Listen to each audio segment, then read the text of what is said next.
Si ces outils sont légitimes pour assurer la sécurité des biens et des personnes, ils ne peuvent pas conduire à placer les employés sous surveillance permanente et constante. Que se passe-t-il réellement à Comdata?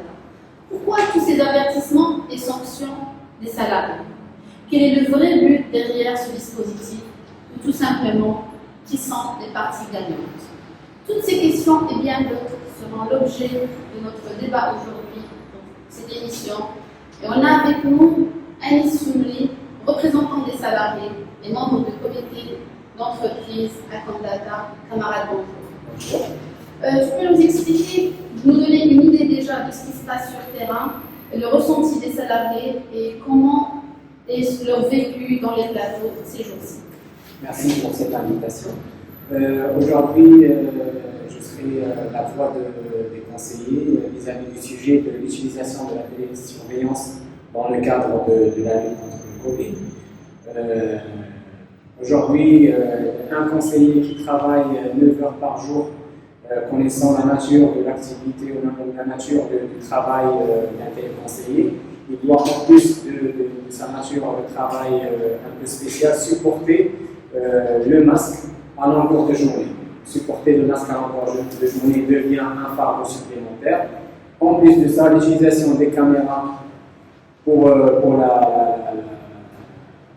la surveillance et pour surveiller est-ce que le collaborateur a le masque sur le nez ou en dessous de son nez devient une source de stress supplémentaire pour le collaborateur qui aujourd'hui se pose la question jusqu'à quand il doit supporter tout ça et quel est l'intérêt de cette vidéosurveillance connaissant la nature de la Covid et la nature de ce virus. Merci. Tulia, elle est aussi représentante des salariés et membre du comité d'entreprise. Bonjour Tulia. Bonjour. Tulia, tu es aussi manager à Comdata. Tu peux nous donner une idée du ressenti des managers cette fois-ci, puisque c'est eux qui donnent les sanctions aux téléconseillers. Bonjour tout le monde, je vous remercie aussi pour l'invitation. Il faut savoir que les managers reçoivent tout le temps et de manière régulière des photos avec des agents qui ont le masque en dessous de leur nez. Et bien sûr, cela fait comprendre qu'on est surveillé et bien sûr tous les salariés sont surveillés tout le temps. Après, on demande au manager de sanctionner l'agent. Si cela n'est pas fait, bien sûr, c'est le manager qui sera sanctionné par la suite. Et cela génère de la tension et un sentiment de flocage au sein de la production tout le temps. Merci beaucoup, Sonia. On a avec nous Ayoub, qui est représentant des salariés, il est secrétaire général du bureau syndical UMT, il est aussi membre du comité d'entreprise à Comdata et aussi le président de la fédération de l'euphorie au sein de l'UMT. Ayoub, bonjour. Bonjour, merci pour l'invitation. Alors, Ayoub, peut-on avoir un aperçu légal de ce dispositif et aussi quelle est la voie de recours pour les salariés? Alors, il faut préciser un détail très important, que tout dispositif de vidéosurveillance est à la base destiné à la protection des biens et des personnes.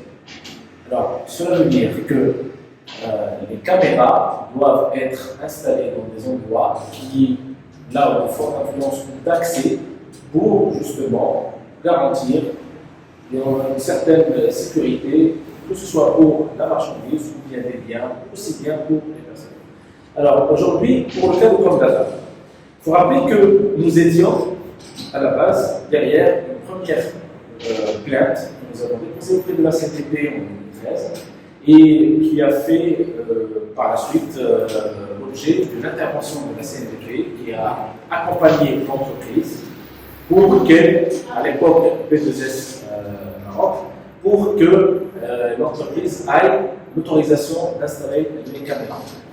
Alors, après avoir reçu cette autorisation, dans le cadre de la délibération 350 de 2013, alors l'entreprise bien entendu a continué à utiliser ce dispositif.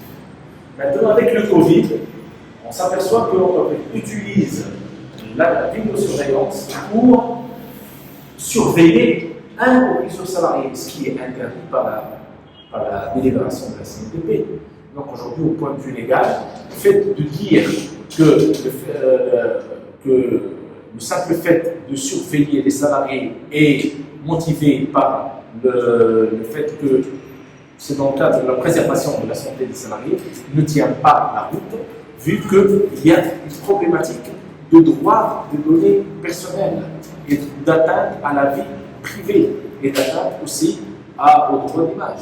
Alors, c'est la raison pour laquelle aujourd'hui, nous avons encore une fois déposé une plainte auprès de la CNDP par rapport notamment à l'utilisation de la vidéosurveillance et bien entendu, nous aurons à attendre l'intervention de cet organisme pour définir l'usage de la vidéosurveillance et rappeler à l'ordre, surtout l'entreprise, vis-à-vis de cet usage. Merci Ayoub. Et on passe maintenant à l'autre rive de la Méditerranée, et précisément en France, à Paris, le site de Gennevilliers, Comdata Gennevilliers, et avec nous en ligne, camarade Ounsoun, qui est représentant syndical Sud. Camarade, bonjour. Bonjour, je m'appelle Anousson, je suis délégué syndical Sud au sein de Comdata France. Alors camarade, dans le cadre du protocole sanitaire mis en place depuis le début du Covid, est-ce que la direction Comdata France a multiplié le nombre de caméras de télésurveillance d'une manière exponentielle et les a placées partout dans les plateaux de production, ou bien le remplacement chez vous en France est limité aux entrées et aux couloirs? Et aussi, est-ce que la direction Comdata France a multiplié le nombre des agents de sécurité et a créé une brigade Covid qui surveille les salariés d'une manière permanente via des caméras de télésurveillance et envoie des captures d'écran au service RH qui édite des sanctions disciplinaires pour les salariés qui étaient filmés avec la bavette sous le nez ou bien en utilisant leur téléphone mobile? Il faut savoir qu'en France, même si Comdata parfois ne respecte pas tout malheureusement, sur ça ils n'ont pas d'autre choix que de respecter la législation par rapport au RGPD et à la CNIL, et le fait que nous, les représentants du personnel, on doit être avisés s'il y a des systèmes de surveillance audio-vidéo. En l'occurrence, dans les centres Comdata, les caméras de surveillance sont uniquement positionnées sur des couloirs, par exemple, sur des entrées, évidemment pas dans les salles de pause ni dans les plateaux de production et encore moins dans des endroits où c'est interdit. Donc ça, l'employeur ne peut pas le faire, il ne le fait pas. Et si d'aventure il le ferait, les représentants du personnel sont évidemment tout à fait en capacité de pouvoir saisir la CNIL et d'autres instances pour interdire ce genre de pratique, parce que c'est illégal d'enregistrer des salariés sur leur position de travail. Et même si c'est informé, il se peut que ce soit disproportionné, parce que là, c'est un abus de ce pouvoir-là. Autre sujet que je voulais aborder avec vous, qui est aussi en lien avec la crise sanitaire qui nous frappe depuis maintenant plus de 2 ans, et notamment effectivement les protocoles sanitaires qui peuvent être différents d'un site ou l'autre, ou même d'un pays ou à l'autre. Faut savoir que chez nous, à l'instauration des protocoles sanitaires en 2020, beaucoup de directions dont Comdata France a tenté de mettre en place un règlement intérieur de l'entreprise où il était indiqué que tout manquement à des gestes barrières qui ne seraient pas faits, par exemple les gels hydroalcooliques ou le manque de masques, aurait pu être sanctionné par une sanction disciplinaire sur le règlement intérieur. Il y a beaucoup de CSE qui ont refusé ce principe-là, appelant évidemment à la responsabilité de chacun, et surtout que ce fait-là est déjà puni par les manquements normaux d'un salarié si c'est répété, donc il n'y avait pas besoin de rajouter une spécificité dessus. Et nous, ce qu'on voulait pas, c'est que ce soit un moyen de pression pour des managers, des directeurs ou quoi que ce soit, pour pouvoir licencier des personnes juste sur le prétexte du Covid. Donc ces dispositions sur Comdata France, dans sa grande majorité, ne sont pas appliquées, et encore heureux, parce que ça aurait été une arme supplémentaire qui serait dévoyée par certaines directions un peu scrupuleuses pour licencier des salariés. Donc une fois que j'ai dit ça, je sais que ces réalités ne sont pas les mêmes au Maroc, et en tout cas Sud, on est totalement en soutien des camarades de l'UMT et de tous les salariés qui sont exposés à une surveillance accrue d'une direction comme Comdata France, Maroc, qui est très peu scrupuleuse, qui ne respecte aucun droit, même international, et également sur le Covid, où aujourd'hui on essaye de faire en sorte de faire de la répression contre ces salariés au prétexte qu'on voudrait qu'ils soient sur centre pour pouvoir produire pour le désordre, ce qui n'est pas normal. Voilà, j'en ai terminé, et en tout cas, force et honneur aux camarades de Comdata Maroc. Merci camarade pour ta précieuse contribution. Le constat est clair. Pourquoi tout cet arsenal de caméras de télésurveillance et cette armada d'agents de sécurité? À qui profite tout ça? surveiller le port de bavette, l'utilisation des téléphones. C'est quoi votre prochaine cible? Le télétravail?